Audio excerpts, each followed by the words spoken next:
His advice to the nation from the man who saved the nation more than once. We couldn't have been formed without George Washington. He began his address to friends and citizens. Mr. President, here's your first lesson. We are friends and citizens, not enemies, like you call those who disagree with you, not enemies. According to the U.S. Senate website, where I guess we have to credit this for his farewell address, Washington warned that the forces of geographical sectionalism, political factionalism, and interference by foreign powers in the nation's domestic affairs threaten the stability of the republic. What's that mean? What's that mean? That means that we need to be united together. It's not New York against Texas. It's not your community against my community. We have to be together, and we have to watch out for interference of foreign powers in our domestic affairs. So we stick together, and we look out for foreign powers meddling, right? Also, he said, quote, have it? The name of American, which belongs to you in your national capacity, must always exalt the just pride of patriotism more than any appellation derived from local discriminations. What's that mean? Anybody?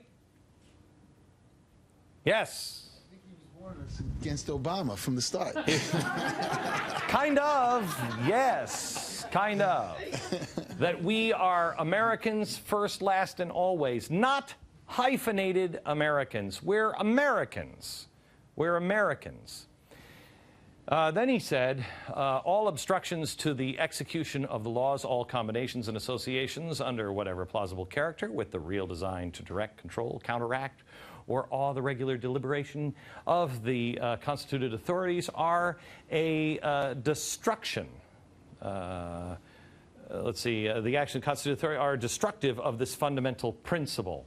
They are likely, in the course of time and things, to become potent engines by which cunning, ambitious, and unprincipled men will be enabled to subvert the power of the people and usurp for themselves the reign of government, destroying afterwards the very engines which have lifted them to unjust dominion. Anybody? Divide and conquer. Divide and conquer. Really what he's warning there is beware of powers that will use you, like unions, or anybody really that is a power that says, you know what, if I just grab these groups of people over here, what their real intent is power. Go back and listen to SEIU and Stephen Lerner. He says in the clip that Amy played at the top of the hour, you know, we want you to know that, you know, we're not going to be able to convince people that we're right. We're not going to be able to convince them. No matter what our argument is, we won't convince them. So we need power. That's why we're here as a union. We need power. That is exactly what George Washington was warning us about. Remember, George Washington was a guy who didn't want to serve. The whole time, he didn't want to serve. He didn't want to be the general. He didn't want to be the commander-in-chief. You know, when they were arguing about it in Congress, he was so uncomfortable with it, he stood up. He first said, no, I don't want it. Then he was so uncomfortable with it because he wanted them to be able to say the worst things about him and really have an argument, that he stood up and he excused himself from the room. He left. Then when they came to him and said, you're the guy, he said, I'm not the guy. I'll try, but I'm not the guy. They asked him to come and serve and oversee the Articles of Confederation. I'm not the guy. Come and help us put together the Constitution. I'm not the guy. But he did each time. He left his wife at one point for 3 years. Left his farm. All he ever said in his writings, all he ever wanted to do is go back to farm. He just wants to go back to Mount Vernon. Just go back to Mount Vernon. He left it like 16 years old. All he wanted to do was go back to Mount Vernon. You ever seen a picture of him on the dollar bill? He was an old man by the time he stopped serving his country, and he didn't want to do it. They wanted to make him king. He writes this letter, his farewell address. He writes it because he knows there's trouble, and he knows he's not going to be there. And he's like, look, because there's nobody that gave more than he did.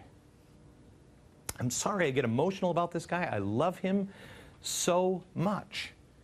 If you read about George Washington, you will never see a more honorable man. Honor every step of the way. And he said, you're going to fail unless you remember these things. He's like Moses. At the end, just before Moses goes up to the hill and dies, he says, please, will you just do these things? That's the same thing. He is our Moses. Earlier, I think we missed one of the clips, he talked about, don't transform the Constitution. Don't. You don't like something? Don't skirt it. Go right for it. Go to the people and amend it. Don't transform it. We have a president who talks about the Constitution as inherently flawed because it's a charter of negative liberties and it should be a charter of positive liberties. No. No. You want to make that case? Don't transform it. Amend it. You can change it that way. But they know they'll never get it past you. Beware of powers that will use you. Then he goes on to talk about political parties. You want to put up the political parties piece? He goes on to political parties. And the common and continual mischiefs of the spirit of party are sufficient to make it in the interest and duty of wise people to discourage and restrain it. What are we doing with our parties? We're Republicans sometimes before we're Americans. We're Democrats before we're Americans. Step one, we're all friends. Step two, we're Americans first, last, and always. Stay away from the parties, he warned. The next one. Do you have the next one? This is unbelievable. Look at this. Out of everything, just remember this. If you're not a religious and moral people, you'll fail. If you're not, he says, it would be in vain that a man could claim tribute of patriotism who should labor to subvert these great pillars of human happiness. Think of that line. You can't be a patriot. You can't be. Don't you dare call me un-American. I'm not. George Washington is. You can't be a patriot if you subvert. Doesn't mean you have to be religious. If you subvert morality and religion, you can't be a patriot.